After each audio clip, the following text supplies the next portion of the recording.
So आपण negative आणि toxic लोकांना का अट्रॅक्ट करतो याचं कारण जर मी तुला सांगितलं तर तुला खरंच विश्वास नाही बसणार. आपण स्वतःहून अशा प्रकारची लोक अट्रॅक्ट करतो. ते कसं काय? तर एके दिवशी मला एक लेडी सांगत होती की तिचा नवरा तिच्यासाठी खूप टॉक्सिक आहे, त्यांची रिलेशनशिप खूप प्रॉब्लेम मध्ये आहे. वेअर ॲज ती व्यक्ती, जो नवरा इतरांसाठी मात्र देवता आहे, तो इतरांसाठी खूप छान वागतो. आता एकच व्यक्ती कसं काय वेगवेगळ्या प्रकारे वागू शकते?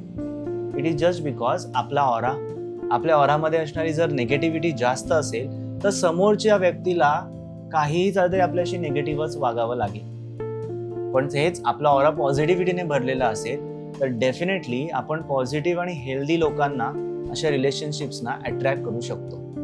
प्राणिक हिलिंग करून आपण अशी एनर्जी जर चेंज केली तर आपण ह्या टॉक्सिक रिलेशनशिपना इम्प्रोव्हाइज करता येऊ शकतो. तुमच्या माहितीत असं कोणी आहे की जो ह्या टॉक्सिक रिलेशनशिपमध्ये आहे?